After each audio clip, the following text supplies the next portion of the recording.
नमस्कार विद्यार्थियों, यदि आप हिंदी साहित्य विषय से B first grade, second grade, NET JRF या 11वीं 12वीं की या किसी की भी तैयारी कर रहे हैं, या फिर आप हिंदी साहित्य पढ़ने के इच्छुक हैं और आप पहली बार हिंदी साहित्य का इतिहास पढ़ रहे हैं और वो आपको बहुत ही बोरिंग लग रहा है, आपके समझ में नहीं आ रहा है, आपका बेस है वो मजबूत नहीं है, तो आपको NCERT माध्यमिक शिक्षा बोर्ड के द्वारा 11वीं 12वीं कक्षा के लिए जो पाठ्यक्रम में सम्मिलित जो पुस्तक है हिंदी साहित्य का संक्षिप्त इतिहास, इस पुस्तक को आपको पढ़ना चाहिए। क्योंकि इस पुस्तक को पढ़ने से हमें एक तो हिंदी साहित्य का जो इतिहास है उसको मूलभूत रूप से समझने में है वो आसानी होती है,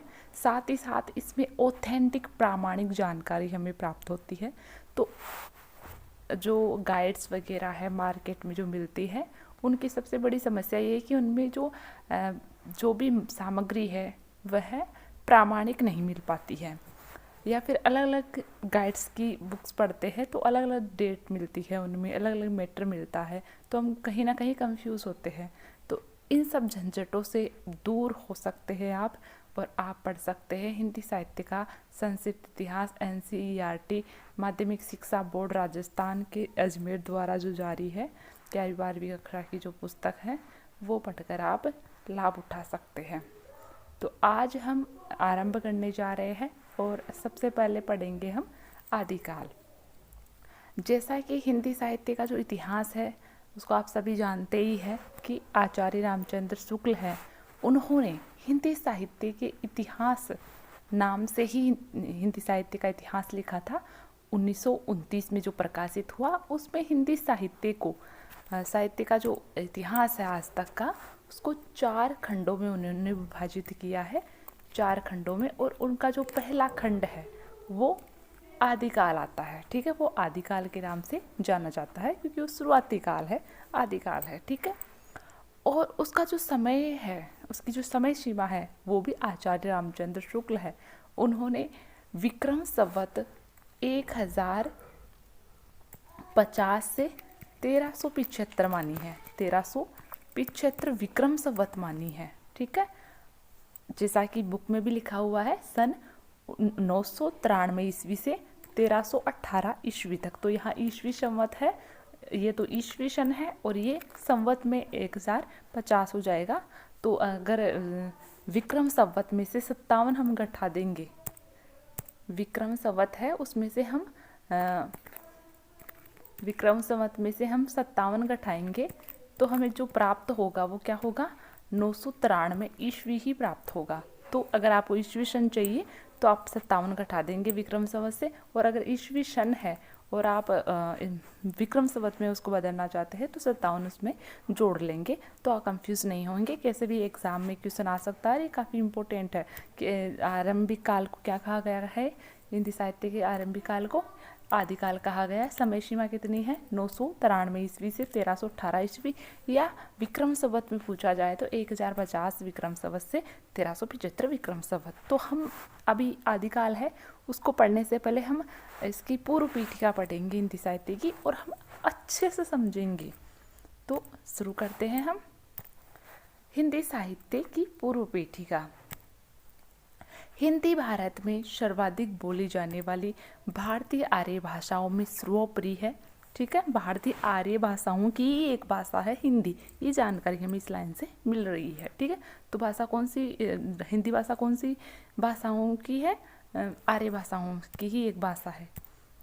भारतवर्ष को प्राचीन काल में आर्यावर्त के नाम से जाना जाता था। तो आप शॉर्ट नोट्स भी बना सकते हैं, साथ में पढ़ते पढ़ते आप शॉर्ट नोट्स बनाइए, ताकि एग्ज़ाम के टाइम आपको जो क्वेश्चंस आ सकते हैं हमें वैसा मैटर, अच्छा मैटर है वो हमें मिलता रहे, और हम अच्छे से कम टाइम में रिवीजन कर सकें इन चीज़ों का। यहाँ के निवासियों को आर्य तथा आर्यों द्वारा बोले जाने वाली भाषाओं को आर्य भाषाओं के नाम से जाना जाता है। पृथ्वी के मानचित्र में भारत की स्थिति एक प्रायद्वीप के समान है, जिसके चारों ओर तीनों ओर पानी होता है, उसको प्रायद्वीप कहते हैं। प्रायद्वीप के समान है। इसके उत्तर में हिमाच्छादित हिम से यानी बर्फ से ढका हुआ हिमालय तथा सुदूर दक्षिण में अथाह अपार सागर हिलोरे ले रहा है, जिसकी महान संस्कृति ने वैदिक संस्कार, सदाचार, सुव्यवस्थित सुदृढ़ सामाजिक परंपराओं को जन्म दिया। सहिष्णुता भारतीय संस्कृति का सबसे बड़ा गुण है, जो समुद्र की भांति अनेक नदियों की धाराओं को अपने अंदर धारण करने की क्षमता रखती है। यहाँ अनेक जाति धर्म के लोगों ने आक्रमण किया, किंतु सब मिट गए और भारतीय संस्कृति आज भी अमिट है। यह संस्कृति हमारी परंपराओं को नवजीवन प्रदान करती है, जिसके फलस्वरूप आज भी यह नवनूतन लगती है। यहाँ राजनीतिक, सामाजिक, आर्थिक सभी परिस्थितियों में उतार चढ़ाव आए, किंतु इसकी सहिष्णुता की नीति से यह सब सदैव विजयी रही। हिंदी साहित्य में भक्ति, वीर और श्रृंगार का त्रिवेणी संगम दृष्टिगोचर होता है। इसमें भक्ति की धारा के संग ओजस्वी शैली के रासो साहित्य, तो कहीं महाकवि बिहारी की नायिका का अद्भुत श्रृंगार और कहीं घनानन के वियोग भरे कवित्व के साथ साथ भूषण का राष्ट्रीय प्रेम उजागर होता है। भारत का इस पावन भूमि में धर्म, संस्कृति और संस्कारों की अजस्र धारा प्रवाहित होती है, जो नवजीवन को अमृतमय जीवन प्रदान कर रही है। यहाँ के कवि, लेखक स्वांत सुखाय के साथ साथ परिजन हिताय साहित्य का सृजन करते हैं। कवियों में तुलसी, सूर, जायसी और कबीर अपनी वाणी से जन समूहों को भक्ति और प्रेम की धाराओं में आनंदित करते हैं, तो भारतेंदु प्रेमचंद, जयशंकर प्रसाद अपने साहित्य के द्वारा राष्ट्र प्रेम को अभिव्यक्त करते हैं। इस प्रकार के गौरवान्वित साहित्यकारों पर हम भारतीयों को गर्व है, क्योंकि साहित्य को सुरसरी सम सब कर हित होई बताया जाता है। और ये तुलसीदास है, उन्होंने उनकी पंक्तियां हैं ये, सुरसरी सम सब कर हित होई, ये उन्होंने कविता के विषय में कहा है। फिर देखेंगे हम, क्योंकि ये तो हमें मोटा मोटा बताया गया है, यहाँ हमारे कोई क्वेश्चन बनने वाला नहीं है, इम्पोर्टेंट चीज़ नहीं है, वो सिर्फ समझने के लिए थी। हिंदी शब्द की उत्पत्ति, तो हिंदी शब्द की उत्पत्ति के बारे में हमें जानकारी होनी भी चाहिए, और ये क्वेश्चन कई बार नेट के एग्जाम में पूछा भी गया है। तो हिंदी शब्द की व्युत्पत्ति संस्कृत भाषा के सिंधु शब्द से मानी जाती है। सिंधु नदी के आसपास का क्षेत्र सिंधु प्रदेश कहलाता था। ईरान, फारस की तरफ से भारत में आने वाले विदेशी आक्रमणकारी हिंदू कुश पहाड़ी मार्ग को पार करके जब सिंधु प्रदेश में आए, तो उन्होंने सिंधु प्रदेश को ही हिंद प्रदेश कहा, क्योंकि ईरानी या फारस भाषा में, फारसी भाषा है उसमें, फारस की भाषा में शब्द की प्रथम स ध्वनि का उच्चारण है वो है ध्वनि उच्चरित करते हैं, यानी ये नियम है उनका। तो ये जो हिंदू कुश पर्वत है, पहाड़ी है, वहीं से ये आक्रमण होता था, क्योंकि वहाँ पर दर्रे बने हुए थे और बाकी कहीं वो आने के चांसेस नहीं थे, क्योंकि रास्ता है उनके अनुकूल कहीं था नहीं। तो ईरानी में या फारस भाषा में जो पहली ध्वनि श आरंभ में श आता था शब्द के, उसको है उच्चारित किया जाता था। इस कारण से वे अतः सिंधु प्रदेश को हिंद प्रदेश कहने लगे। ठीक है, तो सिंधु को उन्होंने हिंदू कहा और वहाँ के निवासियों को सिंधु के स्थान पर हिंदू कहने लगे। यहाँ सिंधु की भाषा हिंद कहलाने लगी और आगे चलकर ईरानी भाषा का इक प्रत्यय लगने के कारण हिंद प्लस इक हिंदिक शब्द बन गया, जिसका अर्थ हिंद का हुआ। ठीक है, हिंदिक शब्द का अर्थ क्या हो जाएगा? हिंद का हुआ। यह शब्द धीरे धीरे परिवर्तित होकर हिंदी का हुआ, जो आगे चलकर अंग्रेजी भाषा के रूपांतरण के कारण इंडिया बन गया। ठीक है, तो इस प्रकार से ये इंडिया बन गया। आज यह इंडिया समस्त भारतवर्ष का सूचक बन गया है। ठीक, तो ये मोटी मोटी जानकारी हमने प्राप्त की है। और हिंदी शब्द है वो हिंदी शब्द है या हिंदू शब्द वो किससे बना है? सिंधु या हिंदू से बना। किन्होंने दिया है? जो ईरानी जो लोग आए थे या फारसी भाषा है उसमें इसको हिंदू को सिंधु कहा गया। ठीक है, तो इस प्रकार से हमें जानकारी है वो मिली। फिर है हिंदी भाषा का उद्गम और विकास। अब हम पढ़ेंगे हिंदी भाषा है उसका उद्भव कैसे हुआ और आगे चलकर उद्भव होने के बाद आगे चलकर किस प्रकार से उसका विकास हुआ और वह वर्तमान स्वरूप को प्राप्त करती है। ठीक है, उसमें इतने लंबे समय के कारण उसमें क्या क्या परिवर्तन हुए, ठीक, उन सब को हम यहाँ पढ़ने वाले हैं। तो भारतीय भाषा का प्राचीनतम ग्रंथ ऋग्वेद है। ठीक है, सबसे पहला वेद ऋग्वेद ही था जिसको लिखा गया था और ये प्राचीनतम ग्रंथ है लिखित रूप में। ऋग्वेद की भाषा संस्कृत थी, किंतु समय चक्र सदैव गतिमान होने के कारण परिवर्तनशील है, अतः भाषा भी धीरे धीरे अनेक रूपों में परिवर्तित होने लगी। संस्कृत भाषा का समय, यहाँ से इम्पोर्टेंट है हमारे लिए, संस्कृत भाषा का समय 1500 ईसा पूर्व से 500 ईसा पूर्व का रहा। ठीक है, तो संस्कृत सबसे पहले कौन सी भाषा थी? संस्कृत भाषा थी। जो ज्ञात रूप में अगर कोई भाषा रही है पहली तो वो संस्कृत थी, और जो ज्ञात रूप में जो लिखित ग्रंथ है वो ऋग्वेद है। और संस्कृत भाषा का समय कब से कब तक रहा? तो रहा 1500 ईसा पूर्व से 500 ईसा पूर्व तक। ठीक है, यहाँ तक संस्कृत रही। और संस्कृत है वो भी दो भागों में बट गई थी। एक तो थी वैदिक संस्कृत जिसमें वेद लिखे गए थे वो वाली, और एक थी लौकिक संस्कृत जो आम जनता के द्वारा बोली जाती थी। ठीक है, तो संस्कृत के भी आगे चलकर दो भाग हो जाते हैं। और ऐसे ही देखते हैं, ऐसे करते करते हिंदी भाषा है उसका उद्भव होता है। यह दो प्रकार की थी।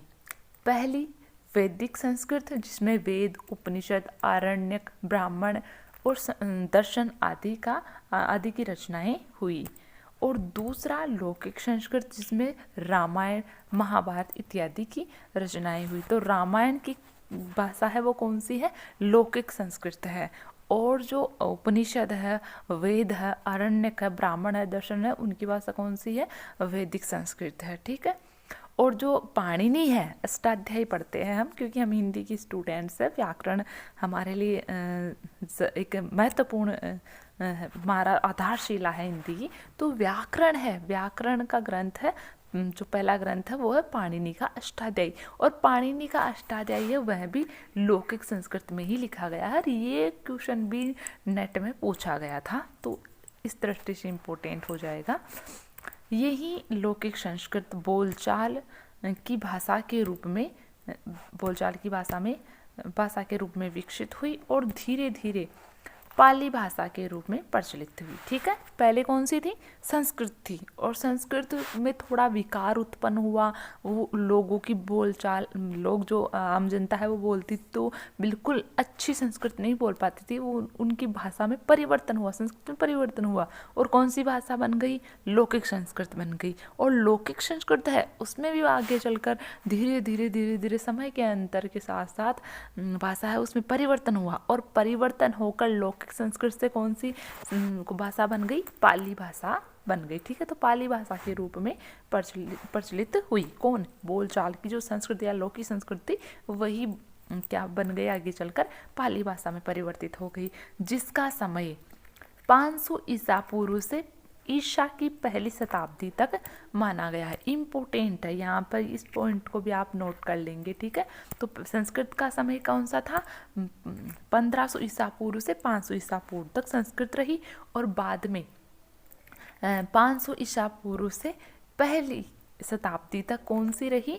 तो पाली भाषा रही। ठीक है, तो संस्कृत थी, संस्कृत से फिर पाली बन गई। अब देखते हैं इस भाषा यानी पाली भाषा, इस भाषा में बौद्ध धर्म के विनय पिटक, सूत पिटक, अभिधम पिटक और जातक कथाओं की रचनाएं हुई, किंतु भाषा के दो रूप सदैव प्रचलित रहे। ठीक है, तो जो पाली भाषा है वो किसकी, बौद्ध धर्म की प्रधान भाषा रही है, और बौद्ध धर्म है उसने पाली भाषा को काफ़ी पल्लवित प्रफुल्लित किया है। तो ये इम्पोर्टेंट है, पूछा जा सकता है कि बौद्ध साहित्य की भाषा कौन सी रही है, तो पाली रही है। ठीक है, और दो रूप हमेशा रहे, एक तो जो पढ़ा लिखा वर्ग बोलता था वो वाली, यानी कि जो साहित्य की भाषा थी वो, और एक लौकिक जो आम लोग हैं वो बोलचाल की भाषा जो आम लोग बोला करते थे। तो ये दो रूप तो हर भाषा में रहेंगे, और जो लौकिक जो भाषा है या भाषा का जो लौकिक रूप है उसी से फिर बाद में अन्य जो या दूसरी जो अगली जो भाषा है वो उत्पन्न होगी। तो पहला रूप साहित्यिक, दूसरा लौकिक अर्थात बोलचाल की भाषा। लौकिक भाषा में धीरे धीरे साहित्यिक रचनाएं होने लगती है।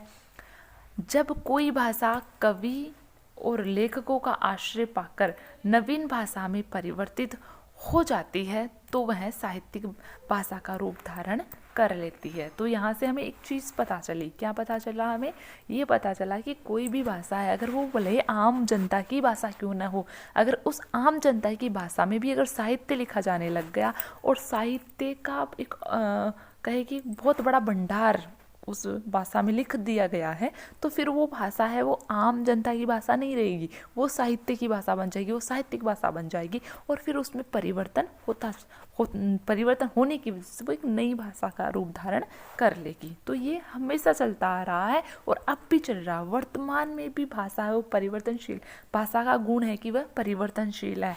तो अभी भी भाषा में परिवर्तन आता जा रहा है। हिंदी में अन्य भाषाओं के शब्द हम देखते हैं कि अब हमारी जो हिंदी है वो बिल्कुल शुद्ध हिंदी नहीं रही है, वो बहुत सारी भाषाओं के शब्दों को समेटे हुए है, और आज वर्तमान में तो उस पर अंग्रेजी भाषा का बहुत अधिक प्रभाव हमें दिखाई दे रहा है। तो साहित्यिक भाषा का रूप धारण कर लेती है, हम पढ़ चुके हैं। पाली भाषा में भी ऐसा ही हुआ, वह समय के अनुसार प्राकृत का रूप धारण करने लगी। ठीक है, तो जो लौकिक पाली थी यानी आम जनता की जो भाषा थी, जो आम जनता जो पाली भाषा बोलती थी वो थोड़ी विकृत थी, और उसमें फिर आम जनता पढ़ लिख गई तो फिर उन्होंने उसी ही भाषा में, अपनी ही भाषा में साहित्य लिखना आरंभ कर दिया, और साहित्य लिखने की वजह से वह साहित्यिक भाषा बन गई, और उसमें फिर परिवर्तन हुआ, और परिवर्तन होकर क्या बन गई, प्राकृत भाषा का रूप धारण गई। प्राकृत भाषा का उद्भव है वह पाली भाषा से हुआ। देखेंगे हम आगे। प्राकृत का समय ईसा की पहली शताब्दी से 500 ईस्वी के बाद तक रहा। तो ठीक है, ये भी नोट करने के लिए है, आप जरूर नोट करें, इम्पोर्टेंट है। तो पाली भाषा, एक तो पाली भाषा से कौन सी भाषा का उद्भव हुआ है, प्राकृत का हुआ है। ठीक है, और प्राकृत का जो समय सीमा है वो कितनी है, तो वो ईसा की पहली शताब्दी से 500 ईस्वी तक मानी गई है। ठीक है, तो ये इम्पोर्टेंट है। फिर देखेंगे इस काल में जैन साहित्य प्रचुर मात्रा में रचा गया। ठीक है, तो जो पाली भाषा थी, पाली भाषा है वो किसकी प्रधान भाषा रही है, वो बौद्ध धर्म की प्रधान भाषा रही है। बौद्ध धर्म ने पाली भाषा को पल्लवित किया है, तो जैन साहित्य ने किसको पल्लवित किया, जैन साहित्य ने प्राकृत भाषा को पल्लवित किया, उसको और अधिक प्रचार प्रसार किया, उसको और अधिक उसका जो क्षेत्र है उसको बढ़ाया है, साहित्य को बढ़ाया किसने, जैन साहित्य ने। तो जैन साहित्य किस भाषा में लिखा गया, प्राकृत भाषा में। ठीक है, तो जैन साहित्य की प्रधान भाषा कौन सी रही, प्राकृत रही है। तो इस चीज को आप थोड़ा सा याद रखेंगे, नोट भी कर लेंगे क्योंकि इम्पोर्टेंट है, पूछा जा सकता है और जानकारी होनी भी चाहिए हमें। प्राकृत के समय जनपदों में क्षेत्रानुसार भाषा का प्रचार हुआ, यहीं से प्राकृत भाषा अपभ्रंश के रूप में प्रसारित हुई। ठीक है, तो भाषा है प्राकृत भाषा थी, प्राकृत भाषा में जैन साहित्य लिखा गया, जैन साहित्य है वो काफी पल्लवित हुआ प्राकृत भाषा में, और प्राकृत भाषा में भी फिर वही दो रूप चले, एक तो साहित्यिक प्राकृत थी और एक लौकिक प्राकृत थी। और लौकिक प्राकृत जिसमें विकार उत्पन्न हुए, वह उसने अपना रूप परिवर्तित किया, और फिर कौन सी भाषा का उद्भव हुआ, अपभ्रंश भाषा का उद्भव हुआ। तो अपभ्रंश भाषा है या कहे अपभ्रंश का रूप उसने प्रसारित किया। विद्वानों ने प्राकृत भाषा के अंतिम चरण में अपभ्रंश का उद्भव माना है। तो ये भी इम्पोर्टेंट है, आपके एग्जाम में आ सकता है कि जो अपभ्रंश है उसका उद्भव विद्वानों ने किससे माना है। तो किससे माना है? प्राकृत भाषा के अंतिम चरण से माना है। ठीक, क्योंकि तत्कालीन प्रचलित शब्दों में यह पता चलता है कि प्राकृत के उत्तरार्ध में शब्दों में विकृति यानी बिगड़ना आना शुरू हो गया था। तो जो अपभ्रंश है, अपभ्रंश शब्द का अर्थ भी बिगड़ा हुआ ही होता है। तो अपभ्रंश का अर्थ होता है बिगड़ा हुआ या विकृत रूप। तो भाषा का जो बिगड़ा हुआ रूप सामने आता है, गंवारू रूप सामने आता है, उसी को अपभ्रंश कहा गया है। जैसे गाथा शब्द, उदाहरण दिया गया है, जैसे गाथा शब्द था, गाथा शब्द गाहा और दोहा शब्द दूहा के रूप में परिवर्तित हो गए। तो अब प्राकृत में तो गाथा शब्द चला करता था और प्राकृत के गाथा शब्द का आगे चलकर क्या रूप बन गया? गाहा बन गया। तो गाहा है वो गाथा शब्द में विकृति उत्पन्न होने की वजह से गाहा शब्द बना है। और ये जो गाथा शब्द प्राकृत का है और गाहा शब्द अपभ्रंश का है। ठीक है, इसी प्रकार से जो दोहा शब्द था, दोहा शब्द है वो आगे चलकर अपभ्रंश भाषा में क्या बन जाता है? दूहा बन जाता है। और हम पढ़ते भी ना ढोला मारूरा दूहा, तो दूहा का मतलब दोहा है वहां पर। ठीक है, तो दूहा शब्द है वो अपभ्रंश भाषा का है और दोहा प्राकृत भाषा का शब्द है। तो इस प्रकार से रूप परिवर्तित होते गए। इस प्रकार से सभी शब्दों की रूप परिवर्तित हुई। ये सिर्फ हमें एग्जाम्पल है वो दिए गए हैं दो। अपभ्रंश के समय देशी भाषा युक्त थोड़ी सरलता एवं मधुरता वाली भाषा का भी अभ्युदय हुआ, उसे अवहट भाषा कहने लगे। ठीक है, तो अपभ्रंश के समय यानी जो अपभ्रंश है उसके समानांतरी एक और भाषा चली, जो किस नाम से जानी गई? वो अवहट के नाम से जानी गई। और वो अवहट भाषा है वो अपभ्रंश की तुलना में थोड़ी सरल थी और मधुरता लिए हुई थी। ठीक है, यानी कि अपभ्रंश की तुलना में वो अच्छी भाषा थी, उसको अवहट कहा गया। मैथिली कोकिल विद्यापति ने इस भाषा को अपनी दो रचनाओं के लिए चुना। और मैथिली कोकिल जो विद्यापति है उन्होंने अपनी दो रचनाएं हैं वो अवहट भाषा में ही लिखी है। कौन कौन सी? पहली है कीर्तिलता और दूसरी कीर्ति पताका। ये दोनों अवहट की कृतियां हैं। तो ये आप इम्पोर्टेंट है, आप नोट डाउन करेंगे इसको। एक तो ये कि अपभ्रंश के समानांतर कौन सी भाषा चल रही थी? अवहट चल रही थी। अंतर पूछा जा सकता है अपभ्रंश और अवहट में। तो अपभ्रंश भाषा है वो थोड़ी कठोर थी, ठीक है, और थोड़ी अटपटी सी लगती थी, गंवारू सी थी। और सरलता और मधुरता लिए हुए कौन सी भाषा थी? अवहट थी। तो ये दोनों में अंतर हो गया, दोनों समानांतर चली है। और अवहट में जो सबसे विद्यापति है जिसको मैथिली कोकिल के नाम से जाना जाता है, उन्होंने अपनी दो रचनाएं लिखी है। कौन सी? कीर्तिलता और कीर्ति पताका। ये प्रश्न है वो फर्स्ट ग्रेड में पूछा भी गया है कि कीर्तिलता की भाषा है वो कौन सी है? तो अवहट है। या पूछा जा सकता है कीर्ति पताका की भाषा कौन सी? अवहट है। अवहट में कौन सी रचनाएं लिखी गई है? तो कीर्तिलता और कीर्ति पताका। तो ये आपको याद रखना है, ये एग्जाम में पूछा भी गया है और पूछा जा सकता है फिर से। ठीक है, तो इसको नोट डाउन कर लेंगे। जैसे अब देखो कि विद्यापति की कुछ पंक्तियां हमें दी गई है।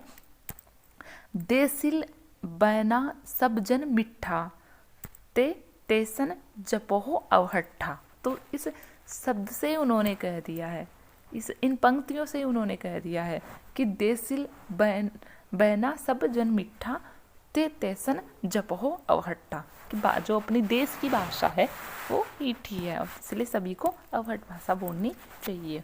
ठीक है, फिर है अपभ्रंश भाषा के विभिन्न क्षेत्रीय रूपों एवं बोलियों से ही हिंदी भाषा का उद्भव हुआ है। तो हिंदी भाषा का उद्भव कहाँ से हुआ है? अपभ्रंश से हुआ है। और अपभ्रंश के जो क्षेत्रीय रूप थे, ठीक है, और जो बोलियां थी, उनसे हिंदी भाषा का उद्भव हुआ है और वैसे अपभ्रंश से हुआ है। ठीक है, अपभ्रंश भाषी कवियों एवं दार्शनिकों सिद्धाचार्यों, जैनाचार्यों एवं नाथ समुदाय के अनुयायियों से ही अपभ्रंश भाषा का प्रचार प्रसार हुआ। हर्षवर्धन के शासनकाल के पश्चात अपभ्रंश का प्रसार तेज गति से बढ़ा, अतः हिंदी का आरंभिक काल अपभ्रंश साहित्य से ही दिखाई दिया। ठीक है, तो हिंदी का जो आरंभिक काल है यानी आदिकाल है, उसका आरंभ कहाँ से? अपभ्रंश साहित्य से ही दिखाई देता है। इसी काल के 84 सिद्धों में हिंदी का रूप निखर के आया। और 84 सिद्धों में एक सिद्ध थे, कौन से थे? 84 सिद्धों में हिंदी का रूप निखर कर आया। ठीक है, तो सिद्ध थे, 84 सिद्ध थे, सिद्धों की संख्या 84 मानी गई है।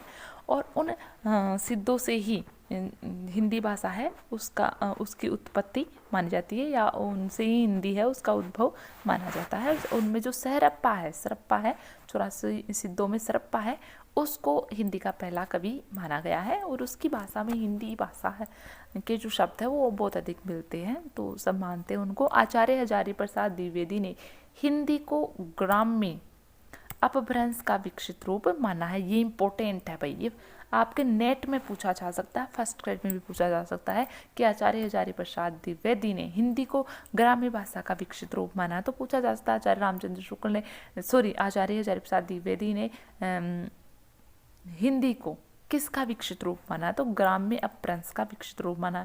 या फिर पूछा जा सकता है कि ग्राम्य अपभ्रंश का विकसित रूप किसको माना है, तो हिंदी को माना है। तो कैसे भी पूछा जा सकता है, तो आपको ये याद रखना है, ये नोट डाउन कर लेंगे, इंपॉर्टेंट है। तत्कालीन सिद्धाचार्यों ने लोक भाषा में ही लिखना आरंभ किया, क्योंकि कोई कविता या काव्य रचना जन भाषा में लिखने से ही बहुश्रुत बनती है और ख्याति प्राप्त करती है। अपभ्रंश के हेमचंद्राचार्य ने सबसे पहले अपभ्रंश भाषा का व्याकरण शब्दानुशासन लिखा, तो ये इंपॉर्टेंट है और नोट डाउन करेंगे। सबसे पहले अपभ्रंश भाषा का व्याकरण किस नाम से आया? शब्दानुशासन। तो पूछा जा सकता है शब्दानुशासन किसकी रचना है? हेमचंद्राचार्य की है। ठीक है, कौन सी भाषा में है? अपभ्रंश भाषा में है। ठीक है, किससे संबंधित ग्रंथ है? व्याकरण से संबंधित ग्रंथ है। और सबसे पहले अपभ्रंश में व्याकरण किसने लिखा? हेमचंद्राचार्य ने। किस नाम से लिखा? शब्दानुशासन नाम से लिखा। तो इस तरह से प्रश्न है वो कैसे भी घुमा फिरा के पूछा जा सकता है, इंपॉर्टेंट है। किंतु हेमचंद्राचार्य से पूर्व ही सिद्धाचार्यों ने अपनी रचनाएं प्रस्तुत कर दी थी। अपभ्रंश भाषा का इतिहास बताता है कि हिंदी अपभ्रंश के आचरण में पली बड़ी, यही आरंभिक हिंदी की बुनियाद है। ठीक है, तो अपभ्रंश से हिंदी का उद्भव हुआ है, ये हमें याद रखना है।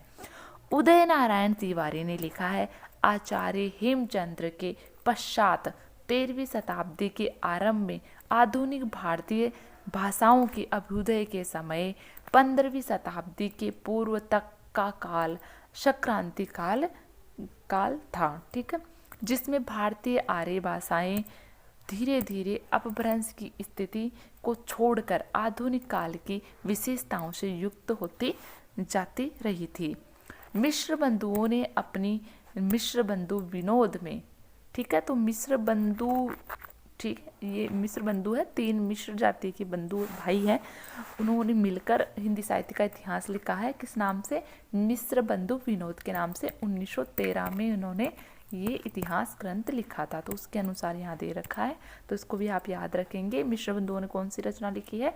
मिश्र बंधु विनोद नाम से हिंदी साहित्य का इतिहास लिखा है 1913 में। तो मिश्र बंधुओं ने अपनी मिश्र बंधु विनोद में हिंदी साहित्य के आदिकाल की विवेचना करते हुए अपभ्रंश के साहित्य को प्रधान स्थान दिया है। ठीक है, किसने दिया है? मिश्र बंधुओं ने दिया है अपभ्रंश के साहित्य को प्रधान स्थान। आचार्य रामचंद्र शुक्ल ने हिंदी साहित्य के इतिहास में अपभ्रंश और प्राकृत की अंतिम अवधारणा से ही हिंदी साहित्य का आविर्भाव माना है। तो किससे माना? आचार्य रामचंद्र शुक्ल ने अपभ्रंश और प्राकृत की अंतिम अवस्था से माना है हिंदी साहित्य का आविर्भाव। इसको भी आप याद रखेंगे, पूछा जा सकता है। डॉक्टर नामवर सिंह ने लिखा है, देश धीरे धीरे इतना बढ़ा कि 13वीं सदी तक आते आते अपभ्रंश के सहारे से ही पूर्व और पश्चिम के दोनों पूर्व पश्चिम के दोनों देशों ने पूर्व और पश्चिम के देशों ने अपनी बोलियों का स्वतंत्र रूप प्रकट कर लिया। इसके भौगोलिक परिप्रेक्ष्य को देखें तो लगता है हिंदी का क्षेत्र दो भागों में बंट गया। प्रथम पश्चिमी हिंदी और दूसरा या द्वितीय पूर्वी हिंदी। तो पश्चिमी हिंदी और पूर्वी हिंदी दो भागों में बंट गया। अपभ्रंश का साहित्य हिंदी के जन्म का कारण बना। हिंदी साहित्य की परंपराओं को देखें तो डॉक्टर नगेंद्र के अनुसार, ये जो कोटेशंस है किस कवि ने क्या कहा है ये आप याद रखें, क्योंकि आपके ये नेट जेआरएफ में क्वेश्चन आ सकता है। बाकी फर्स्ट ग्रेड में आए तो हो सकता है आए, पर इतना लगता नहीं है। नगेंद्र के अनुसार अपभ्रंश से ही क्षेत्रीय रूपों में परिवर्तित होने वाली बोलियों से हिंदी का रूप विकसित हुआ। अपभ्रंश अर्थात शोरसेनी अपभ्रंश पैसाची, ब्राचड़, महाराष्ट्री, मागधी, अर्धमागधी के रूपों में प्रसारित हो रही थी। तो अपभ्रंश के ही रूप है, अपभ्रंश के ही रूप है। क्या रूप है? शोरसेनी अपभ्रंश है, पैसाची अपभ्रंश है, ब्राचड़ अपभ्रंश है, महाराष्ट्री है, मागधी है, अर्धमागधी है के रूपों में प्रसारित होती रही थी। इनकी उपभाषाएं एवं मुख्य बोलियों से ही हिंदी का उद्भव माना गया है, जिसका सामान्य परिचय इस प्रकार है। अब अपभ्रंश की क्षेत्रीय भाषाएं जिनसे हिंदी भाषा का उद्भव हुआ, कौन कौन सी है वो भाषाएं? अपभ्रंश की क्षेत्रीय भाषाएं जिनसे हिंदी का उद्भव हुआ। तो पहले तो हम अपभ्रंश है, अपभ्रंश को 3 भागों में डिवाइड किया गया है। पहली अपभ्रंश है शोरसेनी अपभ्रंश, दूसरी है मागधी अपभ्रंश और तीसरी है अर्धमागधी अपभ्रंश। ठीक है, तो शोरसेनी अपभ्रंश है, शोरसेनी अपभ्रंश है, उसकी उपभाषाएं व बोलियां। तो पहले इधर तो हम उपभाषाएं पढ़ेंगे। शोरसेनी अपभ्रंश है, शोरसेनी अपभ्रंश की उपभाषाएं पढ़ेंगे और फिर प्रत्येक उपभाषा की कौन कौन सी बोलियां हैं वो पढ़ेंगे। ठीक है, तो क्योंकि और मागधी से अर्धमागधी है ये भी है, मगर पहले हम शोरसेनी पढ़ेंगे। तो उपभाषा है पहली वो है पश्चिमी हिंदी। ठीक है, पश्चिमी हिंदी है, दूसरी है पूर्वी हिंदी, फिर तीसरी राजस्थानी, चौथी पहाड़ी और पांचवी है बिहारी। ये क्या है? उपभाषाएं हैं। ठीक है, और बोलियां देखेंगे तो पश्चिमी हिंदी है, पश्चिमी हिंदी की बोलियां देखेंगे हम। खड़ी बोली, खड़ी बोली को कोरवी भी कहते हैं, क्योंकि ये कुरु जनपद था, कुरु जनपद का जो क्षेत्र था उसके आसपास बोली जाने वाली बोली है, इस कारण से इसको कोरवी भी कहते हैं और खड़ी बोली भी कहते हैं, क्योंकि इसकी जो लिखावट है, बोली है, वो खड़ी खड़ी है इसलिए। और ये जो खड़ी बोली है यही जो वर्तमान है स्टैंडर्ड हिंदी है, हमारी मानक भाषा जो हिंदी है वो है। ठीक है, तो ब्रज भाषा है, बूंदेली है, हरियाणवी है, हरियाणवी को बांगरू के नाम से भी जाना जाता है, कन्नौजी है। ये भाषाएं, ये जो बोलियां हैं वो पश्चिमी हिंदी की बोलियां हैं। ठीक है, फिर दूसरी है पूर्वी हिंदी। पूर्वी हिंदी की जो बोलियां हैं वो है अवधी, बघेली, छत्तीसगढ़ी। ठीक है, फिर है राजस्थानी। राजस्थानी की बोलियां हैं मारवाड़ी, जयपुरी, मेवाती, मालवी। ठीक है, फिर है पहाड़ी। पहाड़ी की है पश्चिमी पहाड़ी, मध्यवर्ती पहाड़ी। बिहारी है, बिहारी की जो बोलियां हैं वो है मैथिली, मगही और भोजपुरी।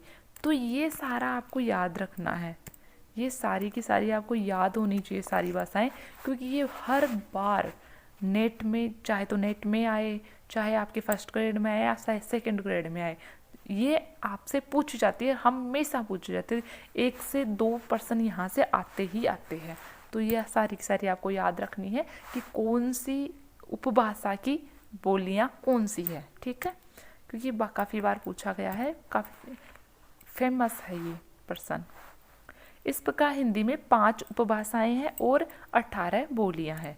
तो ये भी पूछा जा सकता है कि हिंदी कितनी उपभाषाएं हैं, तो कितनी है?